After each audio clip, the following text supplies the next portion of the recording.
Whoa, buddy. Put that thing back in its holster. We haven't gone anywhere. I don't understand. Check out the MichaelDukesShow.com for information on how to get access to the podcast. Welcome to the party, pal.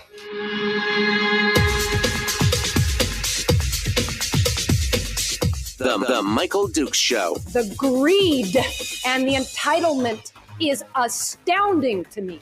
What more could you want from a low-budget radio program? This is a dumpster fire.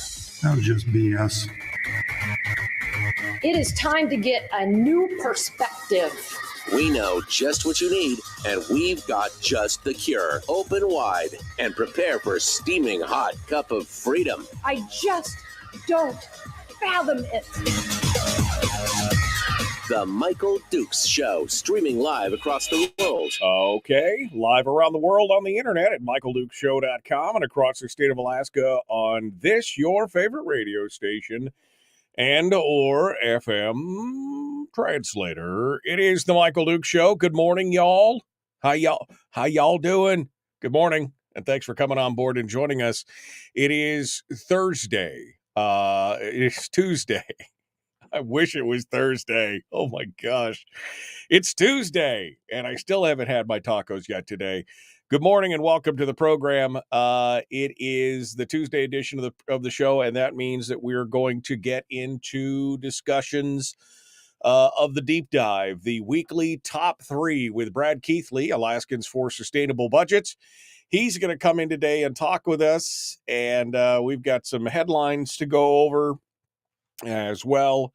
We're going to be talking about a bunch of different stuff, including, of course, the governor's vetoes. We're going to talk about the real mega-dividend and the hypocrisy in D.C. as well as in Juneau from a variety of sources. It's going to be fun stuff. So come on board and look forward to it today. Brad Keithley is going to do the deep dive with us, and we will talk about all that and more. In hour two, we'll do a bit of a recap. I'll give you my thoughts on some of the stuff that we talk about with Brad, and then we will be all ready to go with Chris Story, the man from Homer, who will be joining us.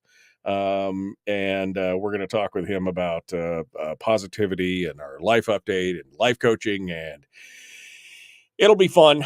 It'll be fun. You will enjoy it. I guarantee it. Double your money back.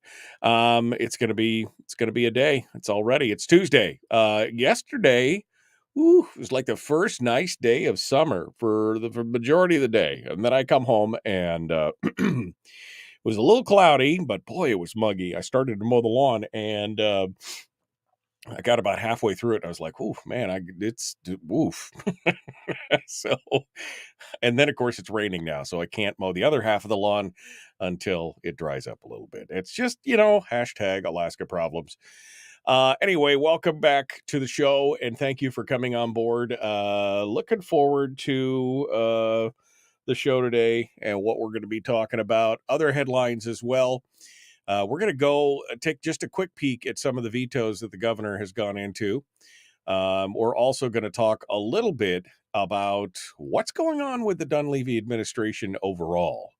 I have some questions. I have questions, and I want to see what's happening. What's happening on this front? If you take a look at it in total, you will see that I had three different news stories that brought out the governor's issues. The ADN version, of course, goes right at the fact that the governor is cutting into the educational thing, which the ADN has been very vocal about supporting. All these additional spends in education one time, and in fact, they supported a long-term permanent increase into the base student allocation formula, and they were dismayed when the legislature couldn't get the permanent one passed. It was just a one-time, and now, of course, it has been vetoed. The governor cut about half of the one-time funding out of that education. So 175 million has now been cut by $87 million. And that's what the headline reads. He vetoes more than 87 million from education funding. The KTUU, Alaska's news source, has just got the headline reading Governor issues vetoes for 2024 fiscal year budget, which is a little more middle of the road, although it does lay out some of the changes and some of the different things in it. And then the Must Read Alaska just says Governor vetoes $202 million out of the budget, keeps overall increase to 1%. So it's kind of, the bad, the middle of the road, and the good kind of thing. So you got to read all the different stories just to kind of try and figure out to navigate where the median is. But there are some interesting cuts in here, and there are some interesting things that come up specifically into why the governor has done certain things or to what exactly he is doing. Now, first and foremost, I thought it was kind of interesting that the governor announced the vetoes not through a press conference. And in fact, he hasn't held a press conference he hasn't had a public appearance in a press conference since April. So it's been nearly 2 months since he's come out and actually talked to the people. And I think if you want to talk about one of the greatest weaknesses that this governor and this administration has had, it is in the lack of communication and the lack of transparency. That's really part of the problem that we've got going on here. The governor just does not like to. He doesn't. He did some for a short period of time there. He was doing like these YouTube pressers where he would just go on and do like YouTube lives. I mean, not YouTube, Facebooks. He would do like Facebook lives and stuff like that, which, I mean, I thought that was a brilliant idea because he would bypass some of the media bias to go straight to the people and just have his say kind of thing. But he hasn't even done that. I get the feeling that the governor just doesn't like to talk to people about what he's doing. He doesn't like I don't think he likes the press conferences. I don't think he likes the give and take. I can't figure it out. Why you would not want to engage the public on what you're doing and why you're doing it, et cetera, et cetera, et cetera. It just kind of shocks me. So anyway, he puts the vetoes out, not in an interview, not in a press release, not in a press conference, but he literally just puts a news release out, a press release out, and says, "Here they are." And then the governor's spokesperson said that he wasn't available for an interview on Monday, and in fact, he hasn't been available, as I said, since April, and has. He's ignored, apparently the governor's office has declined or ignored multiple interview requests in recent weeks, including most recently on Wednesday of last week. So, I mean, I've pretty much given up trying to get the governor on the program to talk about things because it's just too hard. It's too, I don't know. I don't know what's going on. This is the same governor, by the way, who said that he would come on the program every 6 to 8 weeks and talk with us about what's going on, give us some time. But as it has been, this is a pattern. Can I just point out the pattern here? This is the pattern. The pattern is that when they are running for election or they are first up, ready to, they're on the program and they're excited about, talking to the audience and the listenership and everything else, that when it first gets started, they are all about coming on and saying that they are, ready to come on every month. I say, can you come on every 6-8 weeks? They'll be, oh, we'll be on every 3 weeks, 2 weeks. We'll be here every day, whatever you want. And then, of course, they're busy. I don't expect them to be on once a week or hardly maybe even once a month.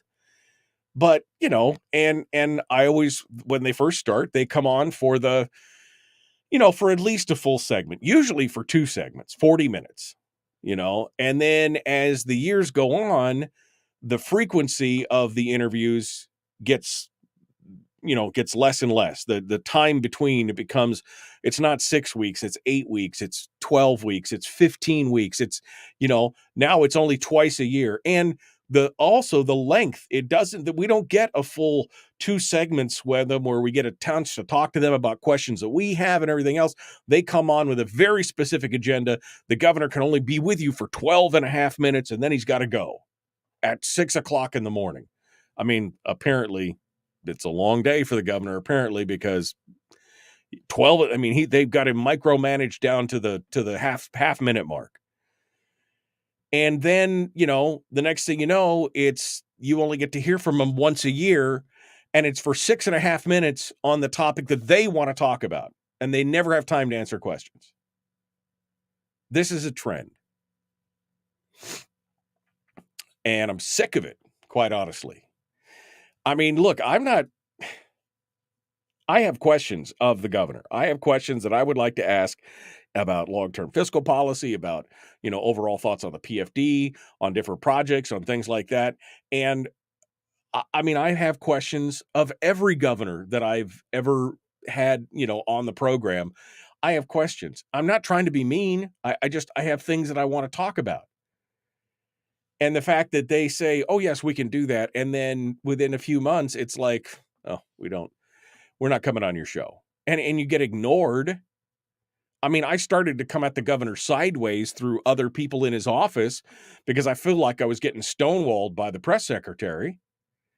And I got him on the last time because I did that, because I went around somebody else to get to somebody else. But again, where is the where is the engagement with your base? Where is the engagement with the community? Where's the discussion? And here's the weird thing, and I'm sure Brad's going to have some questions about this, because I know Brad wants to talk about the vetos. But here's what is an interesting point, and of course, nobody can get answers on this because he's not taking questions. The governor appeared to target lawmakers individually with vetoes of infrastructure projects in the districts of Republican House members who voted against the budget. So if Republicans in the House who stood strong and said, this budget's too high, yada, yada, yada, whatever, we want to hold out for a larger PFD, whatever the reason was for them not voting on the budget,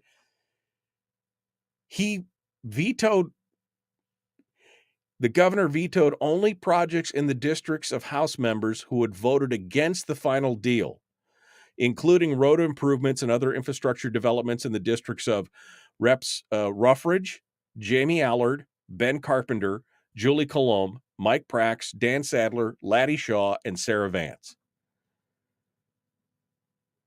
Other capital projects in the districts of Republicans who voted in favor of the deal remain in the budget. So now the governor is punishing legislators who voted against the budget because what? He offered no rationale, what is going on? I don't know. Maybe we'll find out.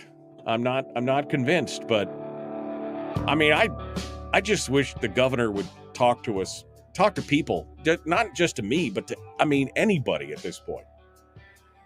All right, we got to go. Brad Keithley's coming up. The weekly top 3 dead ahead. The Michael Duke Show. Common sense, liberty-based, free thinking radio.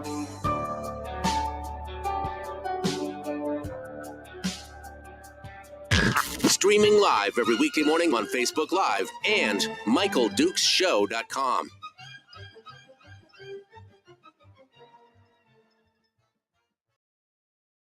All right. I just don't know what is going on. What is going on? And we didn't even get into the talk about his new what was this? Office of Family and Life. This guy, Jeremy Kubas, who's an interesting cat, to say the least, but I just get this feeling like, I don't know if Dunleavy's just checked out, or he's not really paying attention. Is he just riding the 4 years out, or what is he? I mean, I have no idea whatsoever, but it just seems weird. All right, let's go over and see what Brad Keithley has to say this morning. I mean, that's some weirdness going on there. Good morning, Brad. How are you? I'm doing great, Michael. I think weird probably is the word of the day. I don't understand. I mean, and Donna Arduin said that's exactly what he did. That's exactly what he did, was that he punished the legislators who voted against this extra supersized large budget. And I'm sorry, I thought you were trying to foster. I mean, isn't it you and us against the world? But no, it's what is going on? What's happening? Yeah, the only logic I can come up for those vetoes is if they voted against the budget, they didn't think they really needed those items in their district, and so Dunleavy followed through and helped them not get those items in their district. That's it. That's the only logic I've got for that. But it's weird. Yeah, I mean, it's strange behavior. I'm going to talk about other things as well, but that in particular is strange behavior in terms of if you're trying to send signals to the legislature. It's a strange signal to send. Yeah, it's basically you didn't side with the Senate, right? and so you're on the outs now. Right. I mean, we need to live within our means and have a balanced budget, but you guys who voted against the big budget, that you're shame on you. I mean, what? I mean, but hey, don't worry. They got their $67,000 per year pay raise, or 67% pay raise, so they're okay. They're okay. Don't worry about it. I don't know. I just don't know what is going on. I literally 25 years, some of the most bizarre behavior that I've seen out of a governor. Between that and this thing with Cubis, which we didn't get into, but I mean, if you've been following this at all, you're like, is nobody in the governor's office even paying attention to what your hires are doing and what they're standing for and everything else? I'm totally shocked. All right. I can't explain it, Michael. I mean, there's a statement in his press release that I'll spend a lot of time talking about that I don't understand what he's doing. I don't understand what signal people are supposed to take out of this budget. No, I think Hawk kind of he kind of puts it up right now for some of us. Like, I wish I'd signed that recall now. Like, maybe we could have had another bite at that apple with some. I mean, I don't know. No, that would have led to Kevin Myers as governor. Well, that's true. That's true. I mean, that would have been. Let's not go down that road. I mean, yeah. That's the thing with Dunleavy that he's really benefited from. Right? He's not Bill Walker. He's not Les Guerra. He's not Kevin Myers. So that's his selling point. I'm not any of these people. That's my selling point. Vote for me. Okay. It could be worse, folks. It could be worse. You could have any of those. That's a campaign slogan. That's a campaign slogan. Vote Dunleavy. It could be worse. I mean, good God Almighty. All right. Well, Brad, let's get into this. We're about 30 seconds out right now. Yep, that's it. So let's get into it. Folks, please like and share, like and follow, do all the YouTube-y things if you haven't. And let's get this going on. The Michael Duke Show, common sense, liberty-based, free thinking radio. Don't forget, tomorrow is Wednesday, and we're doing a What If segment with Dr. Sean Rolland from Jace Medical, who's going to talk to us about emergency medicine and emergency medical preparedness. It should be an interesting show. Meanwhile, let's jump into it with Brad. Here we go.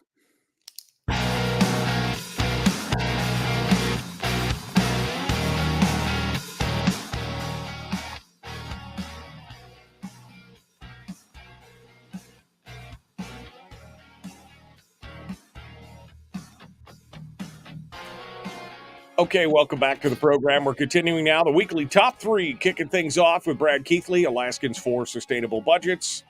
three big topics that Brad has decided that he'd like to talk about with us today.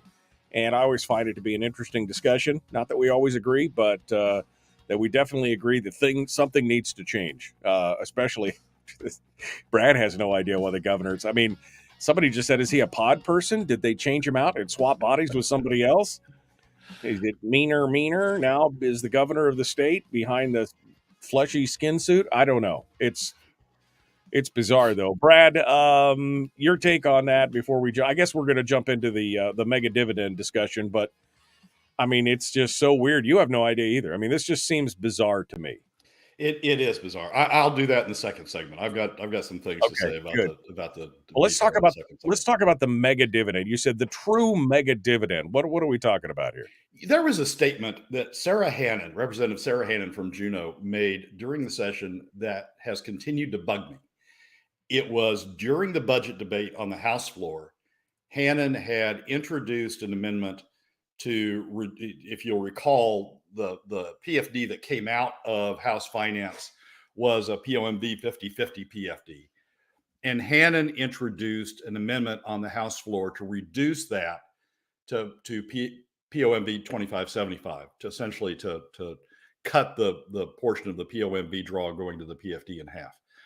And during the debate, she closed out the debate by saying this. She said, "Free rides die hard." And she meant that as a derogatory statement toward those who had been defending the bigger PFD, the POMV 50/50, during the debate. It was sort of the equivalent of Natasha von Imhoff's, screed that she went off on, that you helpfully open the show with every day.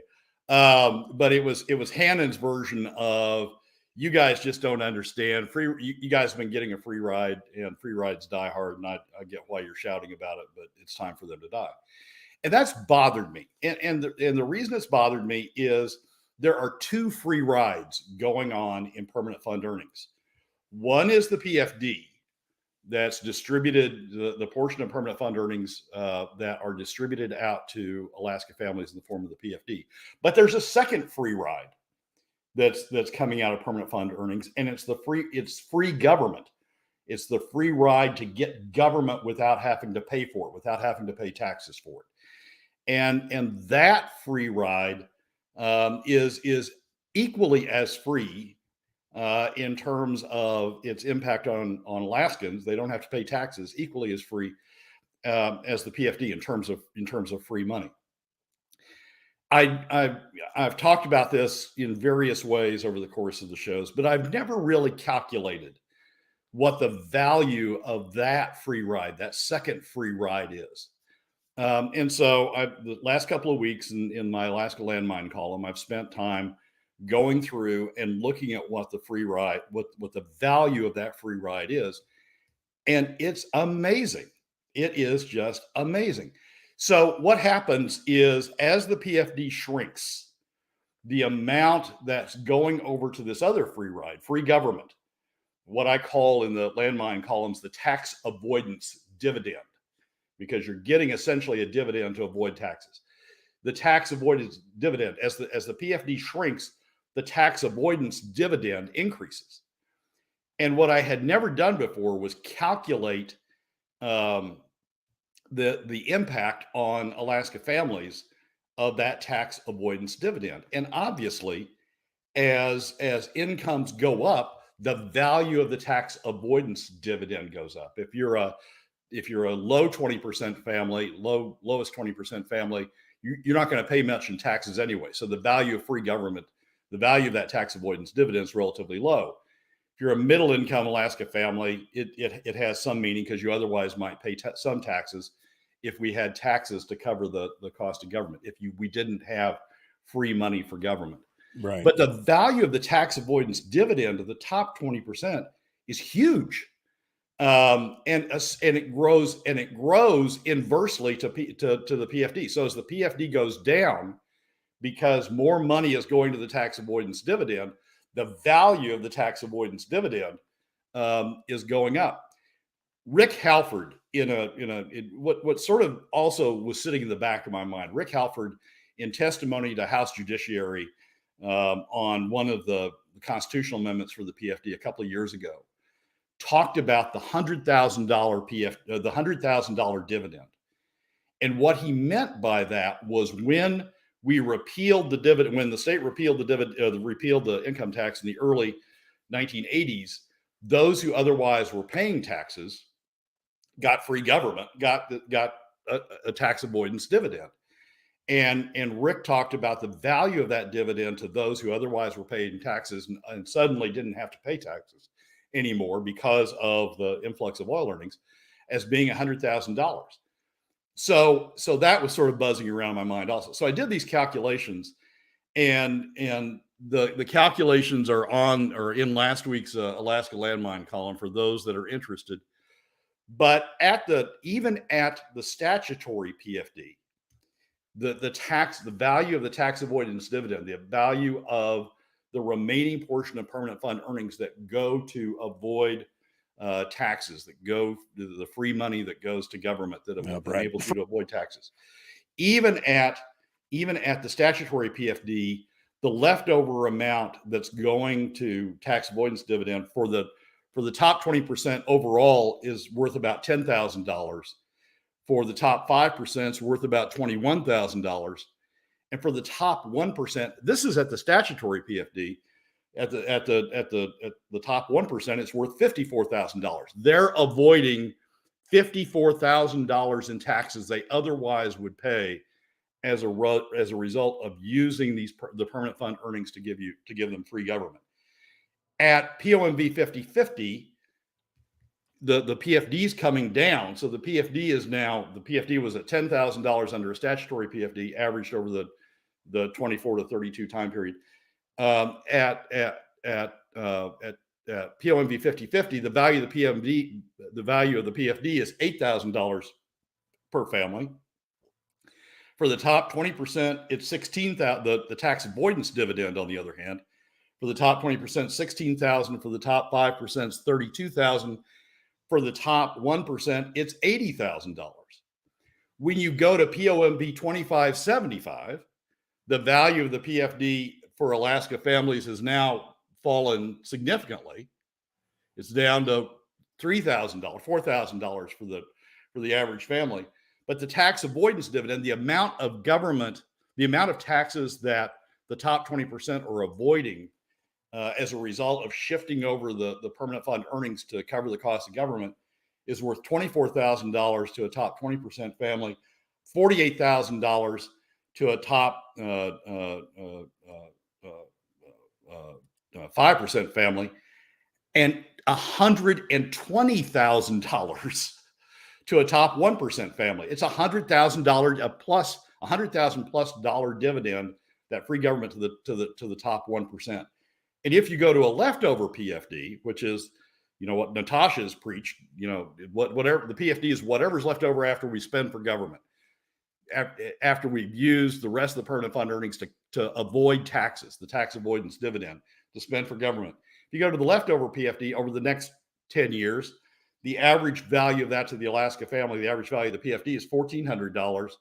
The average value of the top 20%, $28,000 of the tax avoidance dividend is $28,000. The average of the to the top 5% at the leftover PFD of the tax avoidance dividend is $57,000, and the average value to the top 1% is $144,000. So when people talk about the mega PFD, the PFD, or when they talk about mega dividends, the PFD is a piker, is infinitesimal compared to the dividends that the top 20%, the tax avoidance dividends, the top 20% are getting out of the diversion of permanent fund earnings over to cover the costs of government that they would otherwise pay for. The true mega dividend is over in the tax avoidance dividend. The PFD is just small compared to, especially at the leftover PFD level, is just small, infinitesimally small compared to the amount of benefit that the top 20% is getting. So I don't, every time from now on that somebody says mega PFD or mega dividend, I'm going to haul this chart out and say, yeah, here's where the true mega dividends are. They're going to Natasha von Imhoff to the top 20%. Right. Well, when you look at these numbers again, 100, that means that the top 20% cumulatively is receiving a mega dividend of over $250,000 or $230,000 on this, compared to our $1,000 or $1,400 dividend that we're receiving as a family of 3. Right. I mean, this is based on a 2.81 persons per household. So this is a household receipt of $1,400 versus the big money from everybody else. Yeah, exactly. Those aren't additive. So it's the top 20% in blue. Within the top 20%, the top 5% in maroon, and within the top 5%, the top. So but the top 1%, they're getting the benefit of using permanent fund earnings to cover their government costs, to cover their share of government costs. These are calculated on a flat tax, by the way. They're getting the benefit of diverting the permanent fund earnings to cover their share of government costs to the tune of $144,000 if we're using a leftover PFD, $120,000 if we're using POMB 2575. That's what's really going on. I mean, if you want to know what's really going on with the PFD cuts, what's really going on is we're taking money out of the pockets of middle and lower income Alaska families, 80% of Alaska families. We're increasing the pot of money that's being used to cover taxes, to avoid taxes. And the beneficiaries of the top 20%, the beneficiaries of that tax avoidance dividend are reaping huge dollars in benefits. The benefit is they don't have to take the money out of their bank account to pay for taxes, right? The government, or the permanent fund earnings is paying taxes for them. Actually, the bottom 80% are paying taxes for them because we're creating the fund through PFD cuts, and we're covering their taxes for them.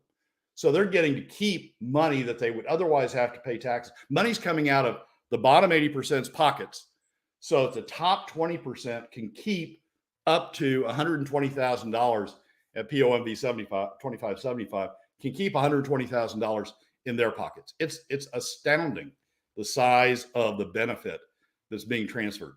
So when Sarah Hannon says free rides die hard, the free ride that's really dying hard here is the free ride to the top 20% of the tax avoidance dividend. Brad Keithley, Alaskans for Sustainable Budgets.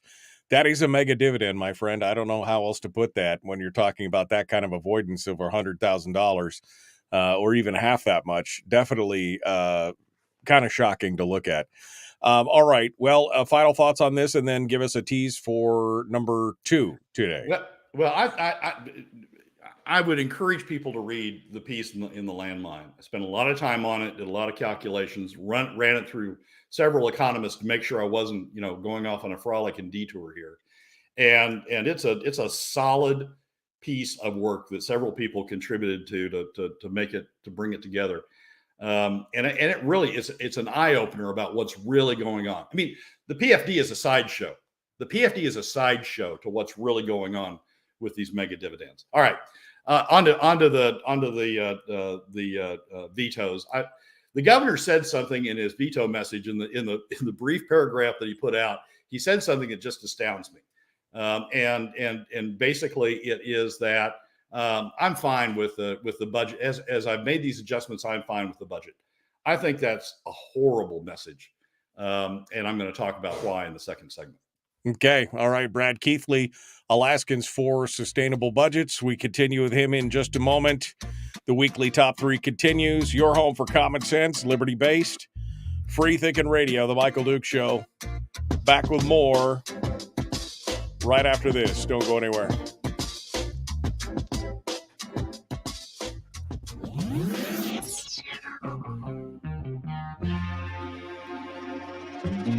Listened to by more staffers in Juneau than any other show, because their bosses told them to. And after what they just heard, oh man, they're going to be pissed. You're a bad, bad man. The Michael Duke Show.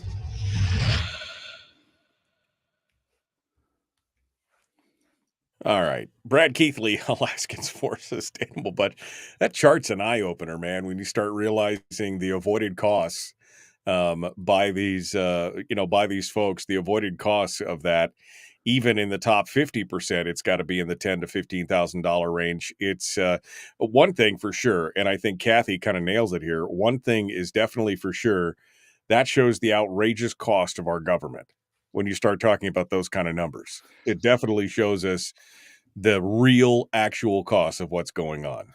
I agree with that, Michael. But here's the problem that we face: the top 20% don't have to pay for government, because we're using permanent fund earnings to cover their costs of government.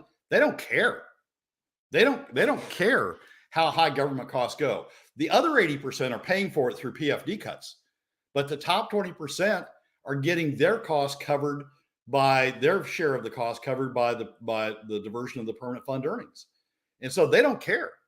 And that's I know I've said this before, and I'll likely say it 100 times again, but that's the real problem with our fiscal policy. We don't have all Alaska families paying a share of the true costs of government, and thus having an incentive to push back on the costs of government. We've allowed we've created a structure in which the top 20%, those, the donor class, those with the most influence, those that run the companies, those that send the lobbyists down, we've allowed the top 20% off the hook in terms of paying the costs of government. Yeah, they're outrageous, but they don't see them. They don't have to pay for them. No, they get to avoid them. Right. They don't mind, because again, not only do they not have to pay for it, it actually helps their donor class, because they got a lot of people out there who are crony capitalists who are loving that extra lucre going out there and doing it. It means they get to retain their power, which is just shocking. And I know you're going to comment on this when the governor comes back on about his absence from the public eye, et cetera, but I don't know, Brad. This is one of those days where I feel a little frustrated. I feel a little frustrated by where we are in government. I mean, we could see that this is a hot mess. And those of us who have been advocating for cuts for years are just like, nobody's listening. Apparently we are in the super minority that everybody's just okay with it. Take my dividend and use it to create this free government, this big government teat that we all get to on. And so, I'm a little frustrated. I'll be honest with you, a little frustrated about what's happening. It is frustrating. And I'm going to be really interested in Ben Carpenter's reaction to all this. And I'll talk about why in the second segment. But it's got to be frustrating for legislators who are truly trying to, get the ship turned around, get some incentives to control government costs, get some structure in place that really sets us up for a good future, a good fiscal future in this state. It's got to be really frustrating for them because the governor really didn't give them anything in this veto message. The cut in education spending, okay, but he did nothing structurally to make things easier for Ben Carpenter's committee or for others who are interested in fiscal responsibility to Right. get their arms around the problem. So, as frustrating as it is to you and me, I'm going to be interested to see how frustrating it is to Ben and well, others.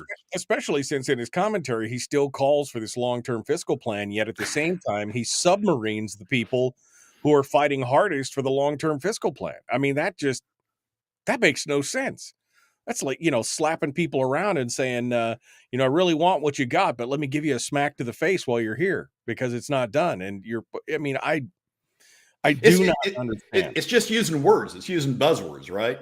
Yeah, I think we're supposed to have a responsible fiscal plan. Well, let me put that in my announcement here.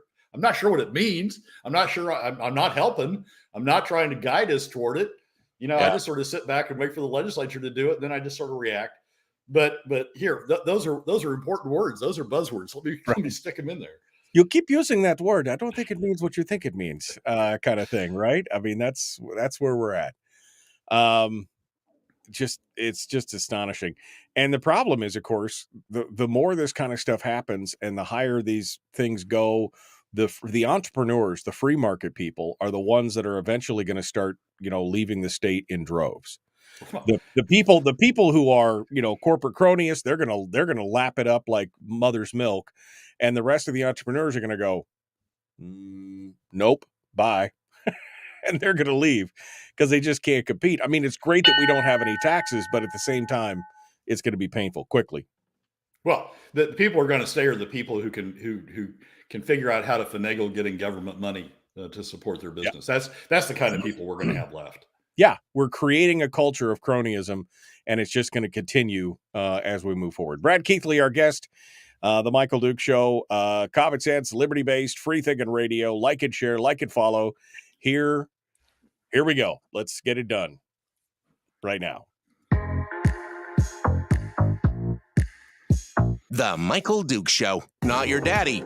Wait, sorry. Not your daddy? Ooh, not your daddy's talk radio. Huh. Whew. I was scared for a second. Thought we were going down. Here's Michael Dukes and the show. Yep. Welcome back to the Michael Duke Show. The weekly top 3, Brad Keithley from Alaskans for Sustainable Budget. You can find him at ak4sb.com or on Twitter or in his weekly column in the Landmine or wherever you want to look for him. We're on the weekly top 3. Number 2 is the governor's vetoes. And boy, I've got questions. Let's just put it that way. I've got questions. But Brad he's got us a little fixated here on one of the comments that the governor's made. So Brad, take her away, man. You are good to go here. Here's the sentence that I just stopped at, and I keep going back and reading and trying to understand, trying to put a spin on it that makes sense to me. The sentence, it's in the third paragraph of a 4-paragraph release by the governor about the budget vetoes. The third paragraph begins this way.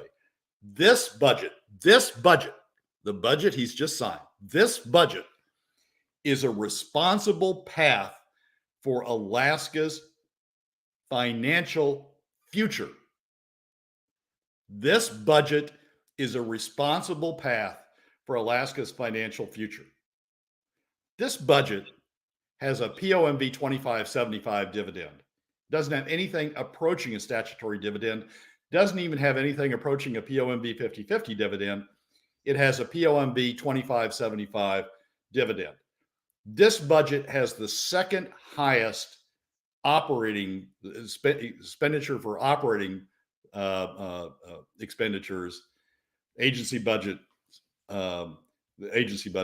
second highest this decade. You have to go back to Sean Parnell's last budget in 2013 to find a slightly higher one.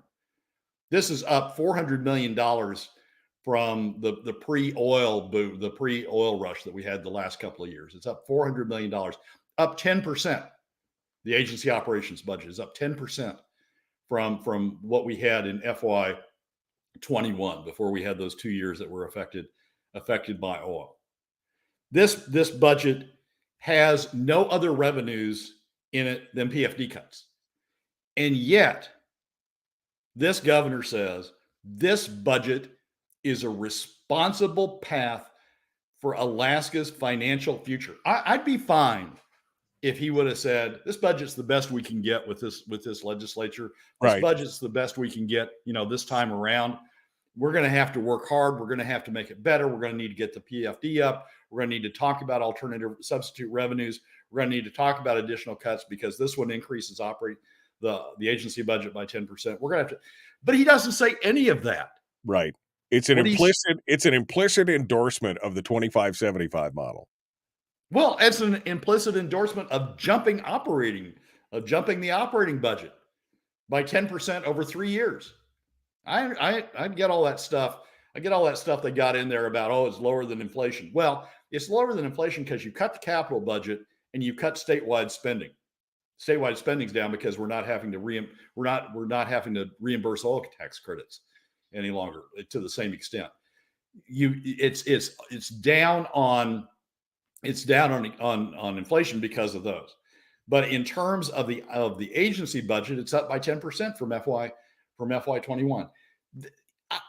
I for someone to say this budget is a responsible path for Alaska's financial future, I don't know what I don't get it. I don't get what I don't get what he's saying. Anyway, two other things about it. One, there's no discussion of the PFD. There's no discussion of sales taxes. Remember, the governor came out with this press conference. Right. Last press conference he had said, Right. we're going to talk about sales taxes because we need alternative revenues. No discussion of sales taxes. And not only no discussion of a special session, although Rob Myers would probably say a special session is sort of worthless. Not Right. only no discussion of a special session, he vetoed. One of the vetoes is the money that got put in to cover the cost of the special session. And the explanation of the veto is unnecessary. Wow. So what messages is he sending out there? He's saying, I think this is a responsible path for Alaska's financial future at a POMV 2575 and a 10% jump in the agency budget. I think it's fine not to talk about the PFD. I think it's fine not to talk about sales taxes. And I think it's fine just forget about the special session. Bill Walker couldn't have done as bad as what's going on here with that sentence and these non-sentences. Nothing about the PFD, nothing about sales taxes, nothing about the special session. I mean, we're sort of left in the same place that Bill Walker left us, which is PFD cuts, bam. Legislature did them, bam. Hey, you guys who voted against the budget, I'm going to punish you. Yeah, that's the big question. I mean, even the ADN was kind of scratching their head like, wait, he vetoed all the road projects for the people who voted against the budget, who are his supposed allies in this fight for a 50-50 PFD, et cetera, and no commentary on why that happened. Yeah, it's I don't know, Michael. It's just we're at a 5.1. This leaves us at a $5.1 billion budget. The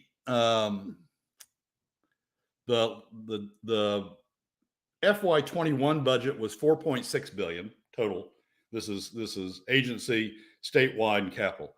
The FY21 budget before the 2 years that got hit by oil was 4.6. The one before that was 4.8. The last one in the Walker administration was 4.8.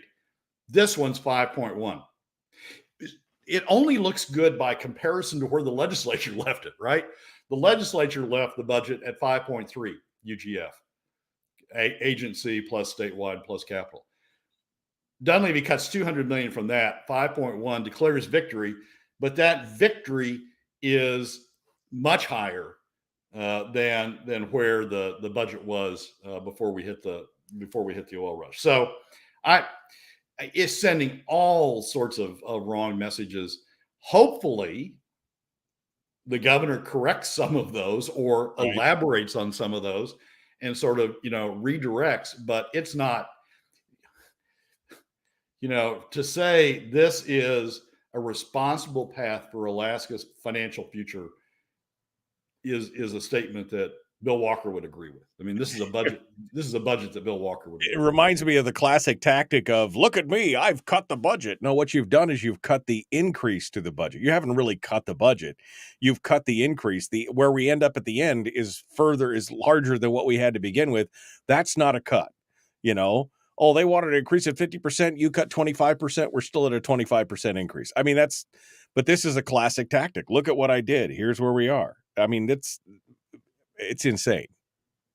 Yeah, and he's getting pushback, obviously, about the cut to education spending, and he's going to say, look, I'm a conservative. I cut education spending, the increase in education spending in half. Well, yeah, but look at the rest of what you did, and look at what you just said about what you did, about what you left behind, and it's a mess. So yeah. We got a long way to go. I mean, yeah, and we got a long way to go without a roadmap on where we're going in terms of getting things fixed going forward. Brad Keithley, Alaskans for Sustainable Budgets, the weekly top three. Brad, on to number 3, which is the hypocrisy Been a lot of discussion about on the national level the hypocrisy of the Republicans. Oh, we're for smaller, more limited government, but look at all the lucre that we can fling around here at the national level. And you said, well, true, but look at what's going on in the Alaska legislature as well. Hit us with it. Well, there's two op-eds that grabbed my attention. One was in the ADN by Don Mitchell, and the title of it is Senator Dan Sullivan's Hypocrisy on U.S. Spending. And basically what he's saying is, Sullivan says, we got to cut spending, we got to cut spending, we got to cut spending. But then he's one of the biggest proponents of increasing defense spending, which means the spending you got to cut is like Medicaid, Medicare, and Social Security and other things that help out people. So Mitchell's pointing out Sullivan's hypocrisy. There's another one in the Juneau Empire that has basically the same headline: Sullivan's complaints about debt ceiling deal reveal hypocrisy about government spending. All that's true. Dan Sullivan is being hypocritical about government spending. He is talking out of both sides of his mouth about federal spending. But here's the deal. The Democrats in Alaska are doing exactly the same thing. The Democrats in Alaska are saying, look, I'm for the working Alaska family. I came down here to protect working Alaska families. I'm here to make sure that working Alaska families are prioritized and that we look out for them, because the top 20% can look out for themselves, basically, is what the message is. Yet the Democrats, the House minority, was the balance of power that resulted, that voted with the top 20% Senate, that resulted in a POMV 2575, took money out of the pockets of working Alaska families so that the top 20% could have more and more money to protect them from paying taxes. They could have higher and higher tax avoidance dividends. The hypocrisy that we're seeing at the federal level is true, and we need to call it out. And I don't disagree at all with either one of these op-eds about the position that Sullivan's been taking. But exactly the same thing, with the same effect, with the same level, is going on at the state level. And if we're going to call out Republicans at the federal level for engaging in this sort of hypocrisy, we need to be calling out Democrats, particularly the House minority in Alaska, for the same sort of hypocrisy. You're not protecting working Alaska families. You're protecting the top 20% from having to pay for government. All you're doing is protecting government spending by making sure the top 20% don't have any stake in the game. They don't have to pay for it, so they don't care. And that's a hypocrisy at the state level that is equally as bad as the hypocrisy that we've got going on at the If you really cared about Alaskan families, you'd fight for that full statutory PFD. That's what you fight for. But Brad Keithley, Alaskans for Sustainable Budgets. We're out of time. Brad, thank you so much for coming on board. Appreciate it. Michael, as always, thanks for having me. Folks, we're out of time. Hour 2 dead ahead. The Michael Duke Show, Common Sense Radio. I mean, Brad, that's really the bottom line. If you cared about Alaskan families, if you had a whit of economic know-how in your brain at all, you would know that money would do more for Alaskan families in the short term and in the long term. It would do more for the Alaska economy, which was a rising tide floats all boats. The economy would go up by putting that money back into the economy instead of retaining it for government, just on the bare idea that the money turns so many more times in private hands than it does in public hands, et cetera, et cetera. But that's what astonishes me. These Democrats keep going back again and again and again, and they're not fighting for a full PFD. They're not fighting for those people. They're not really looking out for the people. They're looking out for the public spend, because that's where their money comes in. That's where their support comes from, is the state employees unions and all these special interest groups that all want the government lucre. So whatever it takes to make sure that bill gets paid, that's what they're about. Exactly. And it's a little bit more than that, Michael, I think, especially with Zach Fields. I mean, I spent a lot of time watching what Zach Fields writes and what he says. With Zach, it's more than that. What Zach's really doing is he's saying, I want to spend a lot of money on my constituency, my union constituency. I want a lot of government employees. I want a lot of government spending. But I don't want anybody to complain about it. I don't want anybody that gives me money or supports me to complain about it. So what I'm going to do is take the money out of middle and lower income Alaska families through PFD cuts. And heck, maybe some of them will agree to that. Maybe they'll think it's free money. So yeah, maybe they think it's okay to cut it. And I'm going to make sure it's the top 20%, my top 20% donors and my top 20% union members who otherwise might object, don't have to pay for it. That we can take it all out of middle and lower income Alaska families. So it's more than simply not looking out for middle and lower income Alaska families. It is affirmatively going after middle and lower income Alaska families by using the fiscal method that takes money out of their pocket and protects the top 20% donors and the top 20% union members. And this, of course, is a continuous problem. This is, I mean, we can go look back and see for 30 years, 40 years, this has been what's going on. And this is exactly the same thing that I've been decrying for the last almost 10 years. You've been decrying with me on the show. And we've moved off of the cuts-only approach to at least offering other alternatives.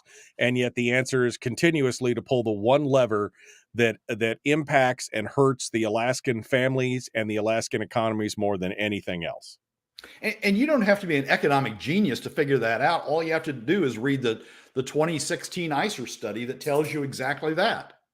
It's not, they can't even complain that, oh, I don't know, maybe some people say that. No, there's a study that tells you exactly what the impacts are, the economic impacts are of the course you're on. And that study says that cutting the PFD of all the options, all the revenue options, cutting the PFD has the largest adverse impact on the overall Alaska economy and the largest adverse impact on 80% of Alaska families.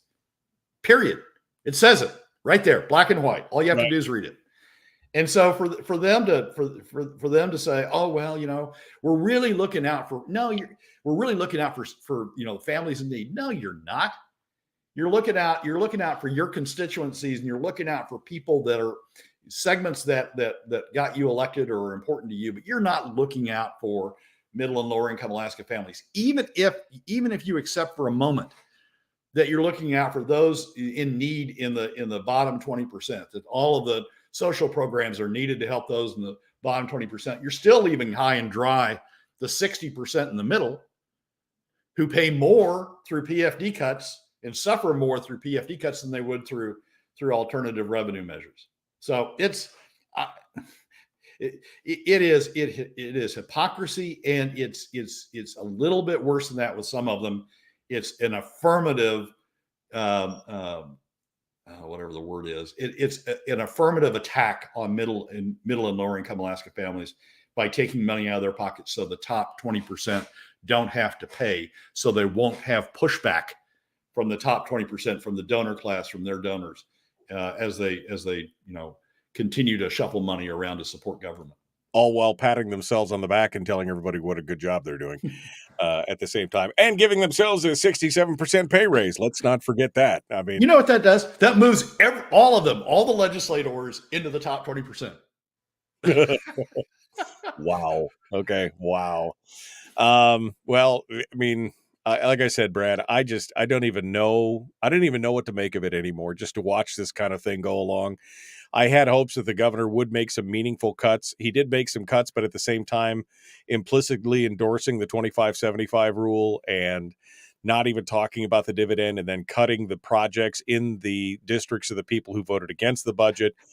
And then cutting the budget for the special session. Yeah, and then cutting the budget out for the special session. I don't even know. I mean, what do you say to that? And then won't come on and discuss or talk about or give reasoning behind what he's doing or why. It's astonishing. My conclusion is it's a budget that Bill Walker would be proud of, and Mike Dunleavy just said it's a responsible path for Alaska's financial future. Yeah, I wish I had a V8. What? Weird. Final thoughts here, Brad, as we wrap things up. Well, we'll see this coming week what the reaction to this is. There's going to be a lot of pushback from those who are upset about the cut in education spending. We'll see what I'm going to be looking for the reaction by the Rob Myers, by the Ben Carpenters, those who have been working toward trying to get a fiscal fix. Maybe they see something in this veto message that I'm not. Maybe they see a path forward in how Humpty Dumpty gets put back together again. But it's certainly not clear to me what the path forward is. So I'm going to be very interested in what their reactions are. All right. Well, Brad Keithley, Alaskans for Sustainable Budgets. Thank you, my friend, for coming on board. As always, good to Michael, talk as to always, you. thanks for having me. As frustrating as usual. Thank you. That's, man, it's crazy stuff.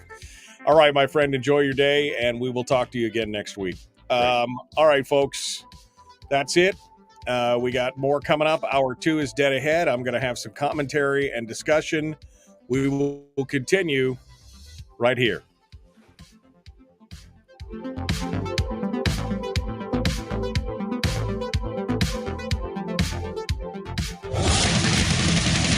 Whoa, buddy. Put that thing back in its holster. We haven't gone anywhere. I don't understand. Check out the MichaelDukesShow.com for information on how to get access to the podcast. Welcome to the party, pal.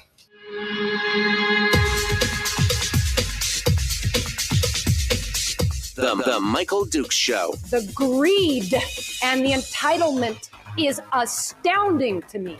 What more could you want from a low-budget radio program? This is a dumpster fire. That's just BS. It is time to get a new perspective. We know just what you need, and we've got just the cure. Open wide and prepare for a steaming hot cup of freedom. I just don't fathom it. The Michael Dukes Show, streaming live across the world. Across the world on the internet at michaeldukeshow.com, where you'll find links to the audio-only stream, which is up and running, to the podcast, which is available on CastBox, iTunes, Apple Podcasts, Google, Stitcher, and, of course, Spotify. And finally, links to our social media sites, Facebook, YouTube, and Twitch, where we simulcast the show every day out on the internet via video, if you want to see all the hairy face stuff going on this morning. And, of course, broadcasting live across the state of Alaska on this, your favorite radio station and or translator. Welcome back to the program. Hour 2 of the Tuesday show continues. We just finished up with Brad Keithley from Alaskans for Sustainable Budgets. And I am more confused than I was when I started this morning. All this other kind of stuff. It is it is just astonishing what's going on in this state. And something that I happen to agree with, it seems like right now, which is surprising because normally I don't agree with one of my listeners, Harold here. He says, the Alaska electorate is a government-dependent segment with no desire to rock the boat of special interest because much of the spending goes into their pocket. I mean, that's kind of the bottom line. Between the apathy or frustration of the electorate, where some people have just said, they've thrown their hands up and they've walked away because it's a hot mess and they just don't feel like they can make a difference. Or because there are people out there who are in some way, shape, or form now dependent on the government largesse and the government spending. There's a whole crew of people out there who basically don't want to rock the boat. And those of us who are in the please cut the size and scope of government camp are fewer and fewer in number as more of our companions and compadres just wander off because they can't see a solution. They grew weary in well-doing. They are frustrated and they can't fix it and they don't know what to do. So they just throw their hands up in the air and they wander off. And I don't know, quite honestly, how to fix that. I mean, I continue to talk about it. We continue to fight over it. We continue to have these discussions. But quite honestly, I'm not sure as to what the solution. I know you call into, you listen to this program, I'm sure, for all the solutions that are, I'm going to have some kind of quick fix for what. No, I have no idea how to fix this. 20 plus years talking about these issues. And I just don't have an answer because, again, I've been crying from the rooftops about, the sky is falling. And here it is, rocks dropping from the sky, smashing us to bits. And people are still like, well, I don't know what we should do here. We're just going to go along to get along. And those of us who have been fighting it are getting fewer and fewer in number because, I mean, there is nothing more ultimately frustrating than banging your head against the wall until you're unconscious and then wake up and starting all over again. And that's what it feels like. That's what this feels like right now. is that we just continue to smash our head against the wall, and there is no solution that's going to come to us. Well, you know, some people are like, well, I might as well get mine while the getting's good. And that seems to be the reaction to what's going on right now. But again, I want to go back to the one thing on the governor's veto that still has me scratching. I mean, I'm with Brad when he said this is a sustainable budget. I mean, it was just a ridiculous statement. It's a ridiculous statement, and that it just I just don't even know. I just don't even know how he can look himself in the mirror and understand that this is okay. But what still gets me, and when I read this and then I went back and looked at the overall cuts to the projects and the capital budgets and everything else, I was shocked that this is what was going on. The ADN reports it this way. The governor, and here's the interesting thing, Must Read really doesn't have a comment on this. They didn't really, she highlights some of the pluses, but she doesn't talk about this specific issue, which I think should be a huge red flag for Alaskans, specifically those that want a smaller, more limited government and smaller budget in the state overall. And yet she makes no reference to it at all. The ADN does, and the KTUU doesn't as well. So the ADN's the only, kudos to them for mentioning this. But even they, it seems like if you read between the lines, there's a little bit of head scratching here going on. Like, why? This says the governor appeared to target lawmakers in the vetoes. The government appeared to target lawmakers individually with vetoes of infrastructure projects in the districts of Republican House members who voted against the budget. Dunleavy vetoed more than $5 million out of a $34 million capital project package added to the budget by the Senate during the final days of budget negotiations. The package had been added to the budget in an effort to woo Republican holdouts to vote for the deal, and it succeeded. Some Republican House members openly said at the time, including Justin Ruffridge from down on the peninsula, said at the time that their colleagues had been bought with individual priority projects of up to $5 million each. This was part of our heartache with Representative Kevin McCabe, who voted for the budget after being vehemently against it after some projects were placed in the district. The governor vetoed only projects in the districts of House members who voted against that final deal, including road improvements and other infrastructure developments in the districts of Republican Representatives Justin Ruffridge, Jamie Allard, Ben Carpenter, Julie Colomb, Mike Prax, Dan Sadler, Laddie Shaw, and Sarah Vance. What? Now, here's what really gets me. If you break it down, the peninsula got the sticky shaft on this. The peninsula got just daubered down in the dirt. Ruffridge, Carpenter, and Vance all had road projects shot down and infrastructure projects shot down out of the capital project. What? I mean, other capital projects in the districts of Republicans who voted in favor of the deal, including Kevin McCabe. Did he know something that we didn't know? Did he know something? Was he told by the governor that if you vote against it, I'm going to kill your projects? I don't know. But why? Spokespeople for the governor did not immediately respond when asked about the governor's reasoning for those votes. If you were looking for a smaller, more limited government, which is what he ran on as a platform, why would you not support I would not, when I first read, I had to reread this paragraph a couple times to kind of go through it and go, wait a second. Because I thought for sure maybe he was going to vote against the projects for House Republicans who voted for the project. or voted for the budget. That would have made more sense as kind of a protest for why didn't you hold out for more?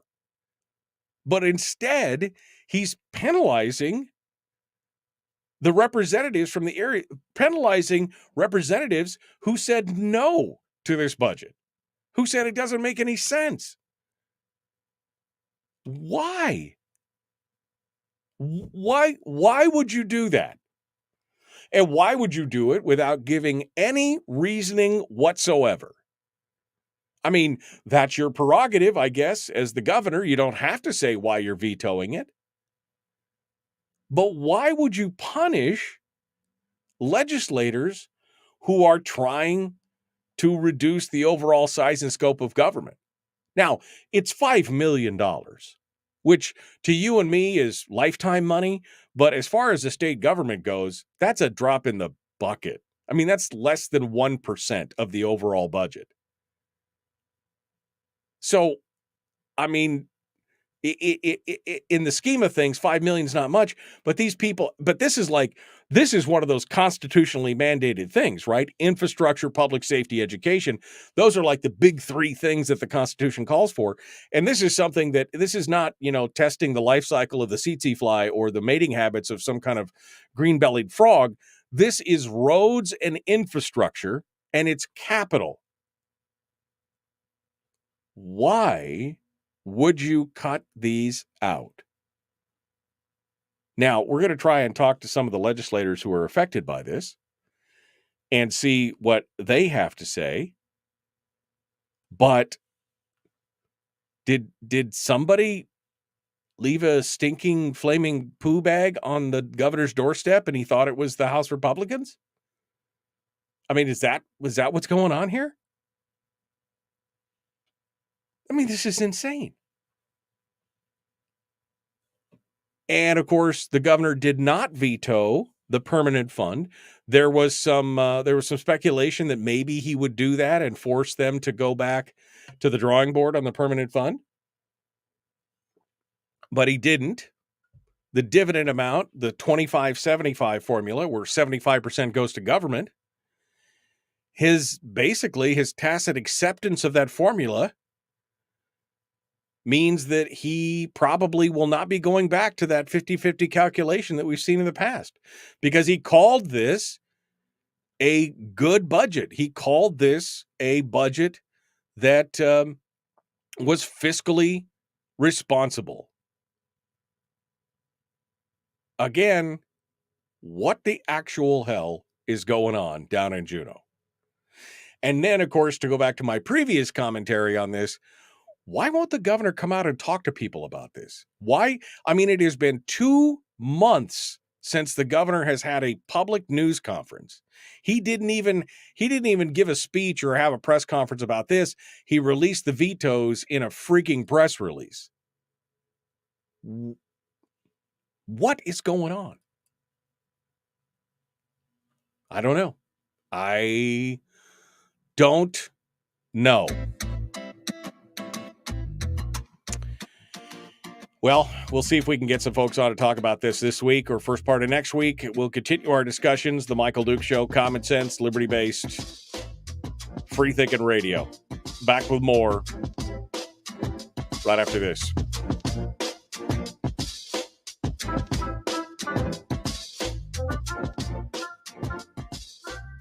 We're broadcasting live through a series of tubes. Allowing all of these entities to provide streaming stuff going on the internet. Well, it's kind of hard to explain. Sorry. Streaming live every weekday morning on Facebook Live and MichaelDukesShow.com.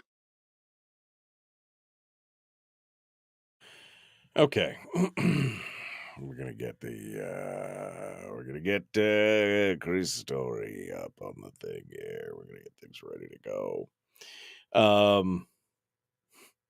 Yeah, I don't understand it, my friends. I wish I had an answer other than, I guess, bought and paid for. I mean, I guess that's the answer we're looking for, is bought and paid for.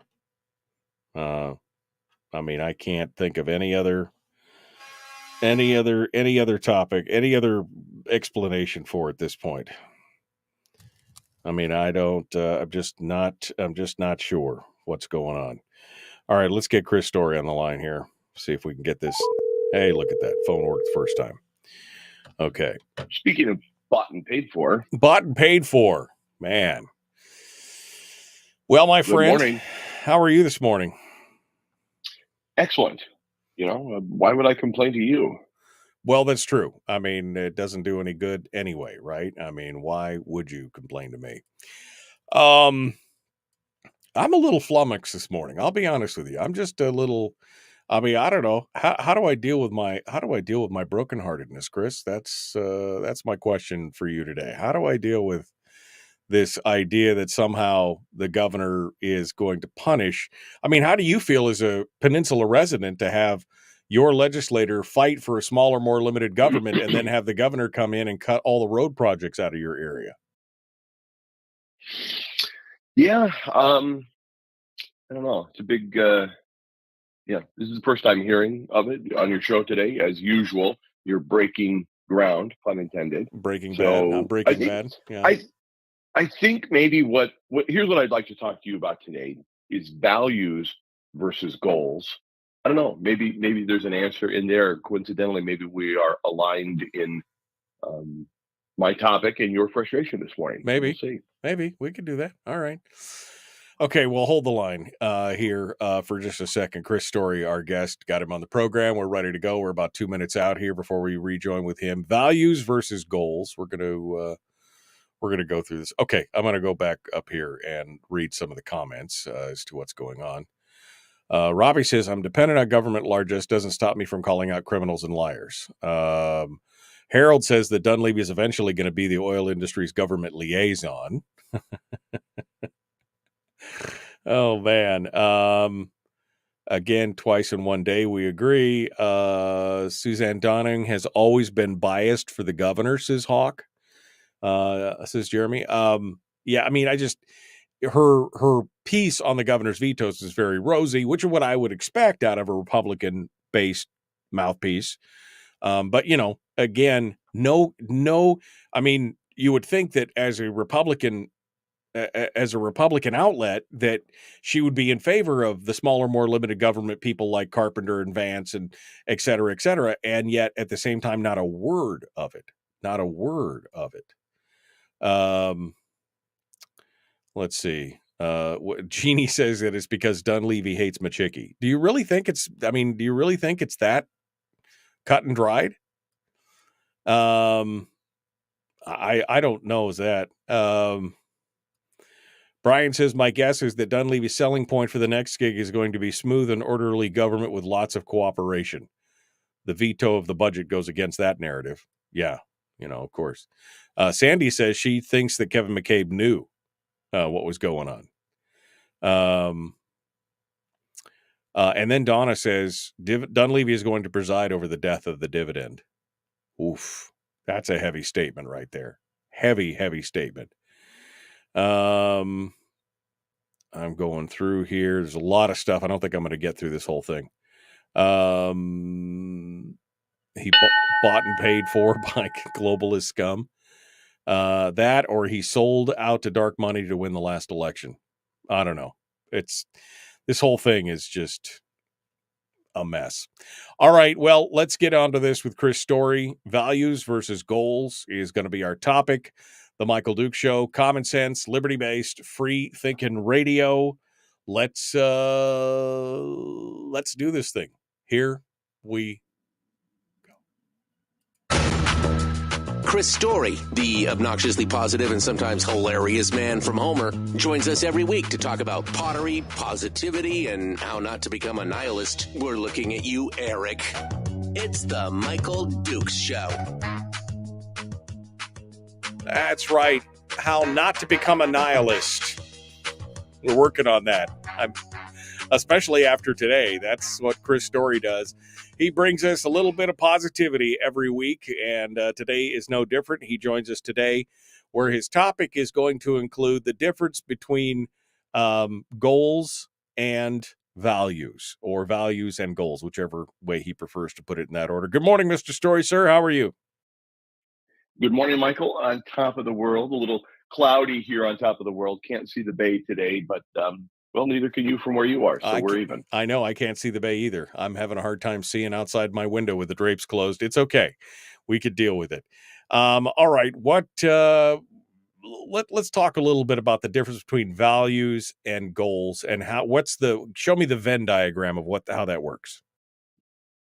Well, just thinking a lot about goals for the year as we're about to reach the halfway mark for the year. And it's a good time to assess your goals, reflect on where you've been already this year and where you want to go. And along with that, of course, is who you want to become in the process of achieving goals or accomplishing things through your life. I mean, the year is almost half over. So when you think about goal setting, I think it's important to think about goals versus values, or values versus goals. And the reason I put them opposing is sometimes they are. And before you spend too much time on a goal, I think it's important to work out your values first. So if you set goals for the beginning of the year, and you're not quite where you wanted to be, or maybe you surpassed your goals and you're reassessing it, and you're gonna reach even farther before the end of the year, are you sure that your values align up with your goals? So if you set your values first, then you're going to be ensuring that where you end up by the end of the year is where you wanted to be and who you wanted to become. Because virtues, for example, you probably don't need to reset your virtues each year. You know what your values are with respect to that. But what do you value?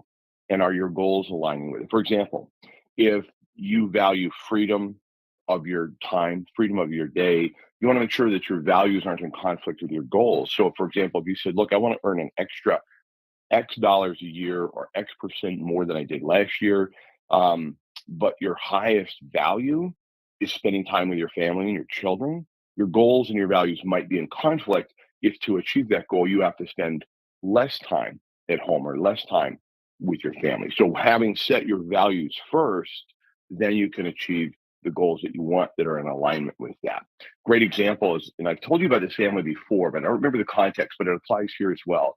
School teachers, and I used to do the whole circuit for the fairs with our pottery, and I would run into them at a lot of different fairs, from the Egan to the Sullivan Arena, up and down the peninsula.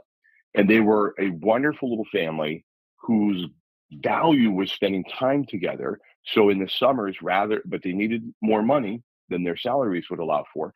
But rather than go take jobs that took them away from their children, they created an in-home business that started at the kitchen table, and they made jewelry together.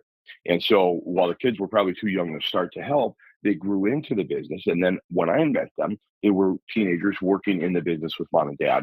Their values guided their goals, and they were able to spend more time together. Health is another good one.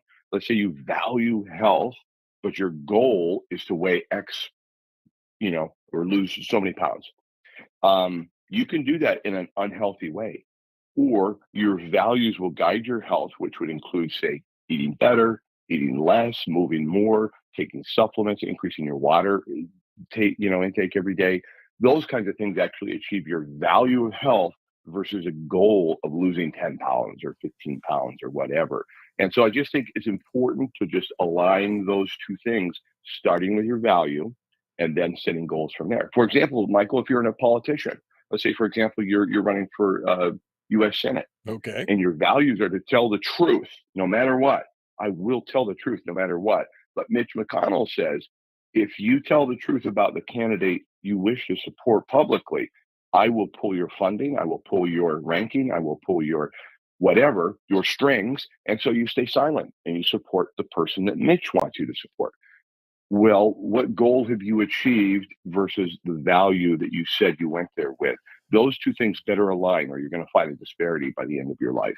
Yeah, you got to have an alignment. And basically, I think what you're saying, if I want to dumb it down for those of us in my cheap seats here, basically you have to let your values inform your goal making, because if they're at odds with each other, then nothing's going to work, because you're either going to have to violate your values or your goals are going to be they're just going to be wrongheaded. They're never going to be accomplished because because you're not violating your values at that point. In constant conflict. If your goals are in conflict with what you value, then yeah, you're going to live in conflict. Peter Thomas is a Canadian real estate mogul and businessman and developer, and he teaches on this, and he wrote a book on it called Be Great. Essentially, is about this concept. Tony Robbins has spent a lot of time in his books and seminars and tapes over the years talking about letting your values be your compass. Not just your values, like I don't cheat on my wife, I don't steal, I don't murder. Those values, of course, those are your virtues that you've set aside, and those are in stone. They're unchangeable, immutable. You're not going to move them. But what do you value? Do you value getting reelected over putting the truth forward, over doing what you know is right for the people you're purportedly representing? Those kinds of things can be in conflict. And it could be even simpler than that. Just like we talked about health versus weight loss. It's throw the scale out, get rid of the scale. Don't make weight your goal, make health your goal, and follow the guidelines that will get you healthier as you live your life. And so set a goal that aligns with actually being healthy. Wealth, same thing. If you just set a goal to earn a certain amount of money, there's a lot of ways to go about it that might be in conflict with what you actually value. Like I mentioned, freedom, autonomy of your day. I value that. That's one of my highest values, is the autonomy of my own time. I've been gainfully unemployed for coming up on 30 years, and I'm unemployable because I value my day, the freedom and autonomy that I get to set each day, versus somebody saying you need to be here at 8 a.m. And if not, you get 3 opportunities, pal. If you're not here by 8 3 times, you're in some real trouble. That don't work for me. So my value of my own autonomy is huge, and I'll put that above. Michael, let's face it, I could be president of the United States right now, but I value my time with my family. And I don't have a son old enough to really do any sort of consulting in Ukraine or China. And so we'll see where that goes. Wow. Some shade from the man from Homer. Yeah. No, look, I mean, I agree. I mean, this is why I never, why would you want to aspire to higher office when you look at, I mean, it's a lot of work to retain all that power and grease all them skids and do that kind of stuff. I'm with you. I have been employed and self-employed both, and I am kind of unemployable in a lot of ways because I too value that kind of freedom, that flexibility. It's a number one priority to me, even in some cases over, big dollar money, because I would rather have that than be stuck in the grind. And I think that's kind of where it breaks back down to. We need to start looking and analyzing what are our core. What do we value? What is our value? Not just we're not gonna lie. We're not gonna do these things, right, et cetera, et cetera. But principles and virtues are immutable. I'm not suggesting that you reset those or recast those every year. But for example, if you think, like we just talked about, you and me putting autonomy over our day, and the idea of being self-employed and so forth is a high value. Some people put security there. Some people put security such that the value of security and knowing where the next paycheck is coming from is the highest value over even making more money over here potentially. As an independent business person, I'm going to put this value here and align it with my goals of staying employed, and that's just fine. Right. You have to decide for yourself, and that's your compass, not mine. It doesn't make you wrong. I mean, that's the thing, and I guess Correct. that just because Chris and I would value that freedom and flexibility and the mobility and the governor of our time doesn't mean the fact that if you value that security of a guaranteed paycheck every month that it makes you wrong. It's just your values, and your goals have to be built on that template, not on our you couldn't build a goal based on my template or Chris's template or somebody else. You have to build your own based on what you prize the most. Exactly. And for example, going back to health, the actual goal of a certain weight that we wish to achieve is a byproduct of the value of health. And I love the expression that disappointment lives in the valley between expectation and reality. I think disappointment also lives in that valley between what you value and what you say your goals are.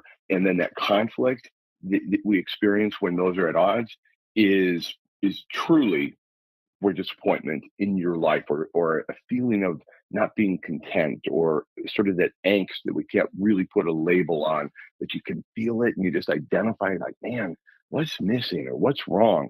I think it'd be a really good time to just sit down and put on paper, what do you value? You can reevaluate your values if you want, but what is it that you value?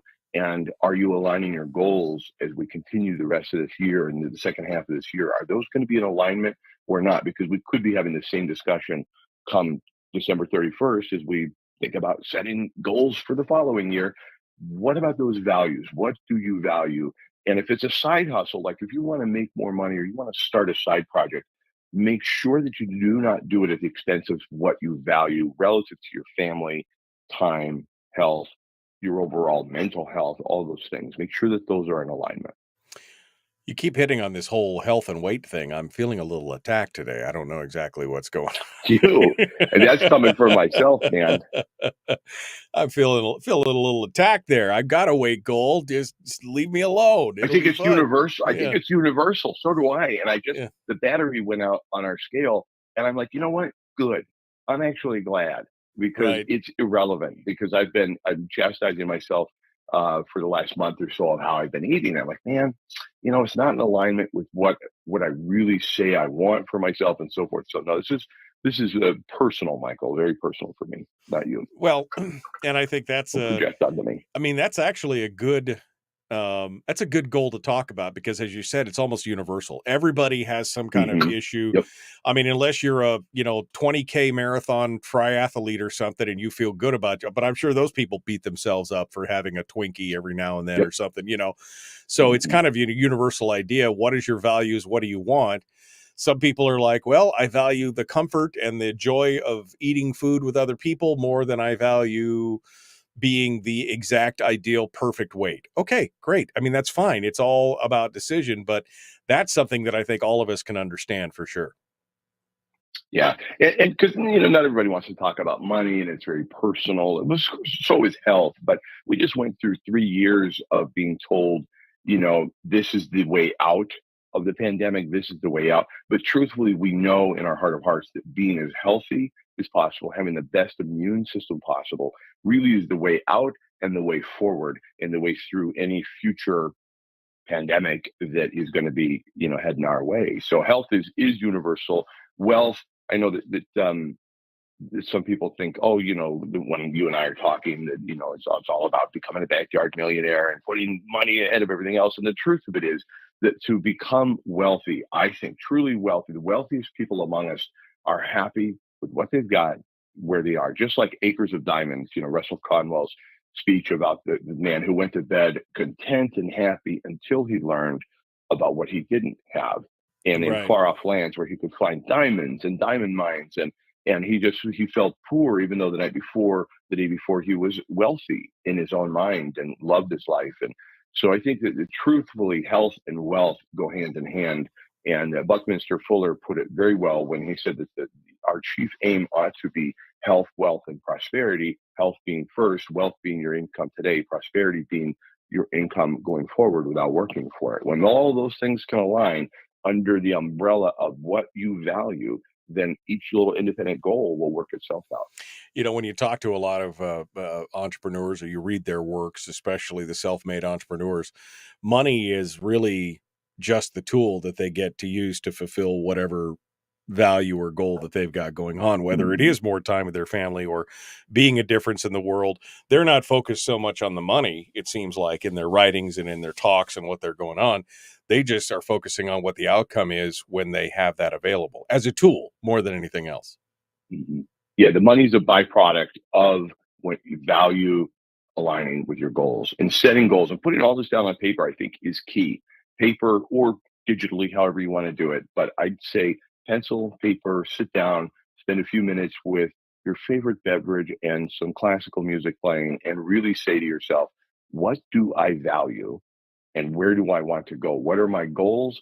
But first, what do I value? And then set goals from there. Even if you've already got your goals going for the year, go ahead and preempt with some value thinking and make sure that they're in alignment. So at the end of the year, we can have another awesome conversation about, wow, what a terrific year. I'm exactly where I wanted to be, or I'm further or behind where I expected to be, but I'm content and I'm following what I value. Chris Story, the man from Homer, he's written several books, including The Backyard Millionaire, which is available right now on Amazon or at his website, ilovehomeralaska.com. Final tease on anything else, Chris. I want to hear what you have to say here as we get ready to wrap up. I would say also just, and not to pitch my own book, but Born to Live is a book about where do you really want to go in life. It's short. People tell me they read it in half, 45 minutes to an hour. And that's another one that I would pick up. It's super simple, but it's everything I know about sales, but also success in life, irrespective of how much money you make. All right. ilovehomeralaska.com is where you can go see his all his works, including you got the podcast now. You've got the radio show Tuesdays and Thursdays on the peninsula and soon to be on stations across the country, right?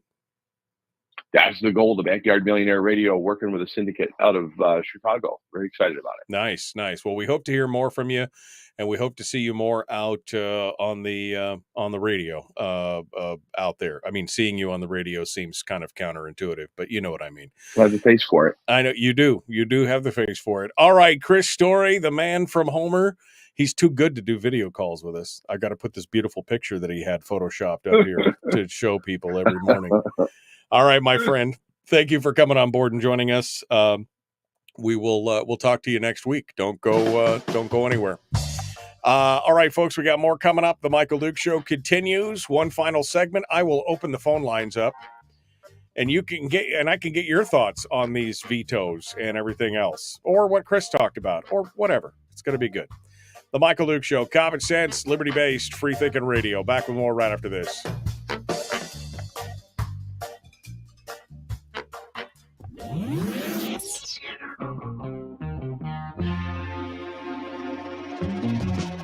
Running on 100% pure beard power. Oh, also some coffee. We dip our beard in coffee. Ha, nice beard. The Michael Duke Show.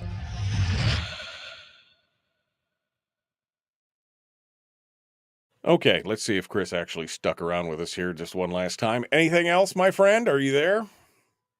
Yes. Good morning, Michael. No, all good. I appreciate it. Yeah, I hope you get Sarah Vance on, because this is, like I said, this is the first time learning about the cuts to the peninsula. But also, who said that maybe it's a blood feud between Michicki and Dunleavy? But I mean, that makes no sense. I mean, come on, that makes no sense. I just can't see that kind of personal feud was, I don't like Michicki. He's now the mayor, so I'm going to penalize the whole peninsula for. I mean, I'm sorry, I can't make that math work out in my head. I mean, can you? I mean, what about Dave? Is it Dave Steeren? Is he still his spokesperson? Dave Steeren is his community. He's not a press guy. He is his community outreach manager or something like that. Well, I mean, maybe he would come on your show. I know during the election, Dave offered himself up on my program, and I didn't take advantage of it because we're just not so politically oriented. But maybe Dave will offer himself up to stand in for the man that's standing tall for Alaska and answer some of these questions, or at least provide some explanation or context for the decisions made. Right. If you can't get the actual tall man, you can get the other guy. I can't figure out what a guy who's standing tall for Alaska needs to stand in. I couldn't figure that part out. I mean, it's just, you've been doing this for quite a while. I can't figure out why he won't engage the public. Even if it wasn't a press conference, even if it wasn't a radio interview, I mean, just Facebook Live. He did that for a while. It was like a period of 6 months or something where he would come on every couple weeks and he'd have a little Facebook Live with people or whatever. And I thought that was great because it bypassed all the hostile press and everything else. But now that didn't last very long. And I'm just wondering. I think it would be a fun thought experiment, a great thought experiment for you to lead. What if Ron DeSantis was governor of Alaska, what would just taking the matrix with which he makes decisions and applying it to Alaska issues, what do you think Alaska could and would look like? And then what would it take to actually get somebody like Ron DeSantis to actually run for governor? Yeah. I think that with Dunleavy, you have a career politician, somebody who wants to be, I don't know. I mean, look at Mark Begich. When we ousted him, he stayed in Washington, D.C. The reason he gave was his son. He didn't want to take his son out of the school system. What? I'm sorry, what? Your son was in the school system in Washington, D.C.? In addition to that, he picked up a $600,000 a year contract as a consultant for some consultancy. On what? Yeah. What were you? What exactly were you consulting? Exactly. What were you exactly consulting? So where is Dunleavy headed after this term? And you know, I mean, I don't know. I can feel your frustration, but I would think maybe Dave would be a sympathetic stand-in potentially, simply for the fact that he would want to get on your show, even if Dunleavy wanted to.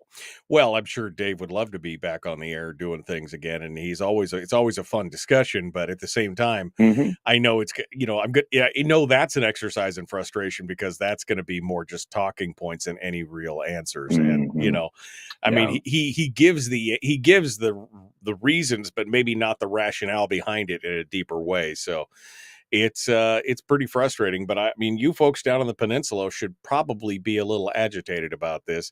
I don't know if he supposedly is trying to, because there's a lot of discussion and speculation as to whether or not the governor is getting ready for a run for the Senate, the U.S. Senate. But I mean, I don't know. I don't know at this point what's going to happen. But all right, well, I appreciate it, my friend. Thank you for being part of it. As always, it's a pleasure. It's a real pleasure. I value this time, Michael. Yeah, I do too. I mean, I need it because I tell you, by the end of the last couple segments in today, I mean, I'm feeling just a little bit dauber down, but you know, my value is to not focus so much on this kind of stuff. I value my sanity. And so I have to kind of divorce myself from some of the frustration and realize that I can only do what I can do. I mean, that's the whole Irish serenity prayer, right? To change the things I can and the things I can't, and the wisdom to know the difference. I can be the lighthouse. I can be the town crier, but if nobody shows up, I still did my job. You know what I mean? I can't. What if you set yourself on fire? If I set myself on fire, you know, that's a very short-lived. I mean, I would be warm for a bit, and then that's kind of. We'll talk about you for a long time. Exactly. Well, I mean, until next week. Until next week. Until the next thing. Until the Kardashians hit the news again, and then you won't be talking about me. Exactly. All right. Remember the town crier that set himself on fire? Yeah, remember that Michael, guy? Take care. See you, bud. Thanks for calling in. Appreciate it. All right. The Michael Duke. That ship has sailed. What is that? What does that mean? What does that mean? It's a double rainbow. What does that mean? I have no idea. I have no idea whatsoever. All right. Well, let's light up the phone lines, I guess, shall we? Let's get things rolling on here. I got about 15 seconds. See if we can get the phone lines up and be ready to go. The Michael Duke Show, common sense, liberty-based, free-thinking radio. Here we go. Thanks for calling the call-in line of the Michael Duke Show.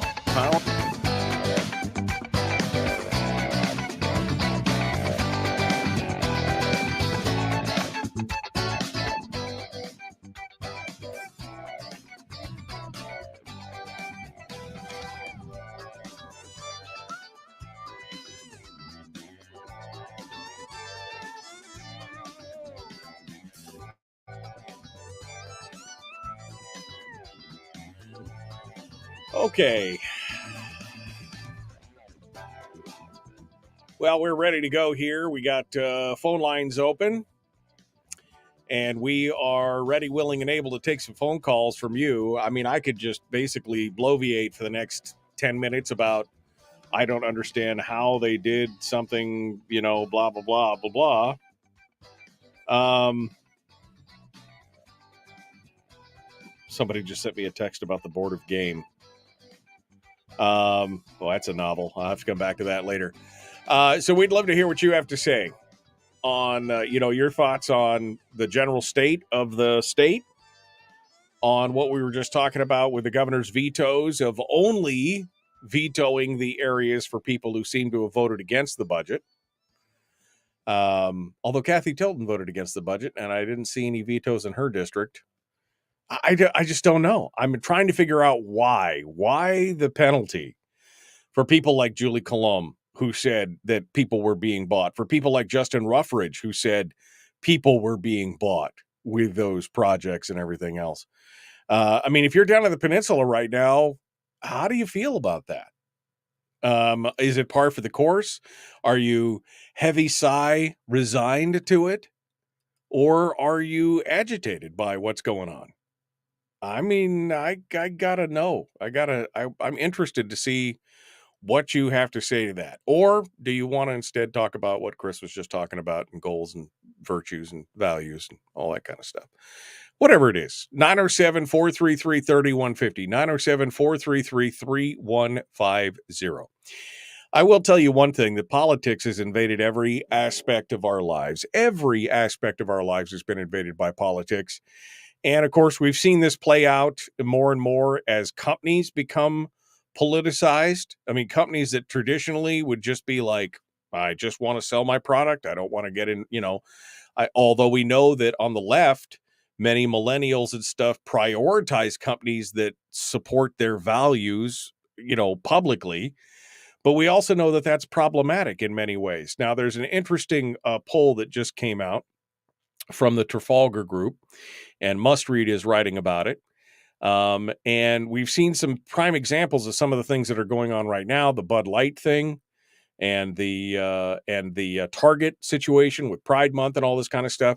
We've seen some backlash on some of this. Anyway, this poll came out, and here was the question that the Trafalgar pollsters asked the people that they polled. They said, with the public backlash against companies like Bud Light and Target, do you believe business should continue to promote political themes during Pride Month, or should businesses seek to be neutral on cultural issues?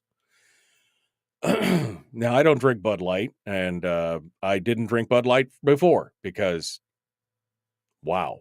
Who's got time for that, right?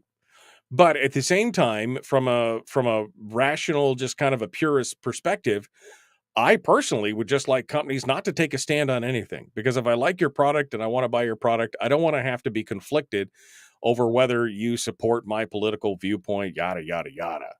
Right. It's that political thing should be. Here's what the poll says, though. Nearly 41% of Americans boycotted a company taking a public, progressive, or woke stance. On the other side, 24% of Americans have boycotted a company for taking a conservative stance. Overall, people said that companies should be less political. Of those who were declared Republicans of the poll, 68% had boycotted a company for being woke. 26% of Republicans said they didn't take part in such boycotts. Of those who were Democrats, 15% had boycotted companies that were publicly woke, but 45% boycotted companies that were conservatives and espoused American values like Make America Great Again, yada, yada, yada. But the biggest things is that Republicans said 82% of Republicans said companies should stay out of the political realm, while 48% of Democrats said that companies should continue to promote political themes. So still, nearly half of Democrats basically said just stay out, and 82% of Republicans said stay out of politics in your business. Again, it's another reason why we're just throwing our hands up in the air, because it's invading every aspect of our lives. And even half the Democrats are like, no, don't do that. Just stay out of politics and just make your product and sell it to us and go on from there. That is an interesting stat right now. This is out of the Trafalgar Group. It's crazy stuff. All right, let's go over here to take some phone calls. Good morning. Who's this? Where are you calling from? Yeah, this is Joe Verhagen up in Nenana, Alaska. Hey, Joe, what's on your mind? Sounds like I'm kind of echoing. I don't know how to change that. Just go ahead, Joe. Am I on speakerphone maybe? Or No, Joe, go ahead. Just okay, is that any better? Can you hear me? I can hear you. Go ahead, Joe. That? Okay. So I listen to talk radio all the time. I hear people talking about, we shouldn't let the mainstream media control the narrative and what we're talking about all the time. And I totally agree. And as frustrating and as hypocritical as this whole thing is with Trump's documents and, you could bring up Hillary Clinton's documents and the Biden family and all these other things.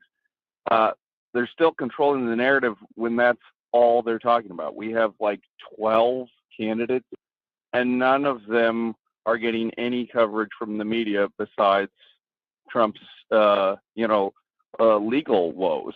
And I just feel like that's them pushing a narrative because, in my mind, I feel like we're going to run a dead horse again if we nominate Trump. He's going to lose again to Biden, is my personal opinion.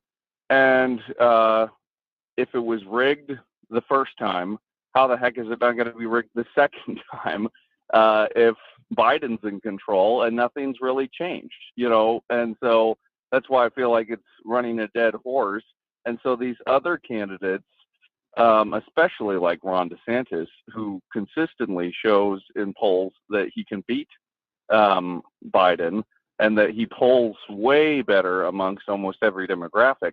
Why are, we letting the media just control the narrative and not talking about these other candidates that really do have a chance? So that's one of the things that's just been frustrating is everything is Trump, Biden, Trump, Biden, Trump, Biden. Right. Well, first and foremost, don't think that that's a bug. That's working as intended. That's a feature. They know that if they highlight the one candidate that has a lesser of a chance of winning, why would they want to highlight they being the news media with a more progressive agenda? Why would they want to highlight the candidates? Why would they want to highlight a candidate like DeSantis and give them an opportunity to beat Biden? Because at this point, you basically get the lesser of two evils argument of Biden versus Trump, and nobody's happy with either one of those candidates, right? I mean, in the long run, even Biden's people are like, the Democrats don't want Biden to go back, but he's the logical choice. So it's working as intended, Joe. Yeah. That's the whole thing. That's what it is. So we still have to talk about those candidates on our own, but don't look to the mainstream media to pull that off. That's for sure. Yeah. Unfortunately, I also see it in a little bit on talk radio, too. Some of them are just getting wrapped right into it as well, it seems. Yeah. Well, I mean, I'll be honest with you. I couldn't care less about what's going on with Trump and, mostly national politics because I don't cover that here. But I wouldn't, if I was covering national politics, I would not be talking about the documents and all the other. That would just be, I would be talking about alternative candidates because I think that that's better for America in the long run, personally. Thank you, Joe, for your call. I appreciate it. We are out of time, folks. Tomorrow's another day. We'll have Dr. Rowland on from Chase Medical to talk about emergency medicine tomorrow. Have a good day. Okay, we're out of time for today. Frank asked about my board a game text. I haven't read the whole thing, Frank, because quite honestly, it was a novel length text. It was huge, so I haven't had a chance to get into it and take a look at it. But I will read into it and we'll see if we can come up with some answers. Hopefully tomorrow we will have tomorrow and Thursday we'll have some of the legislators on to talk about stuff like the vetoes and what's happening in their district, and we'll see what that means. All right, my friends, we are out of time. Be kind, love one another, live well. We will see you tomorrow. The Michael Duke Show, Common Sense Radio.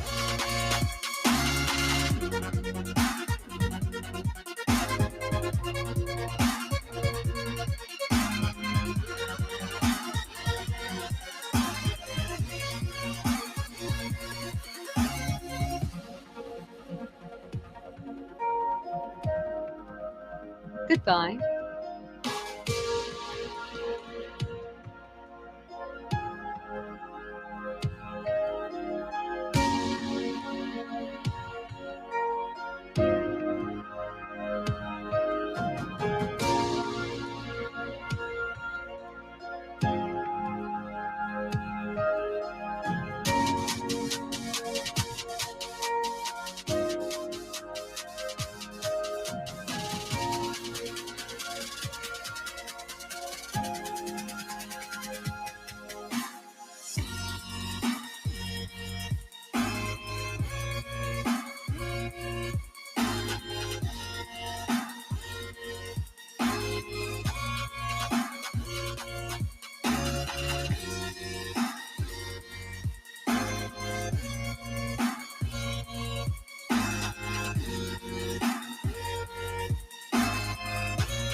We've shed our terrestrial radio skin, and now we are slimy lizard internet people. It's the Michael Duke Show.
you.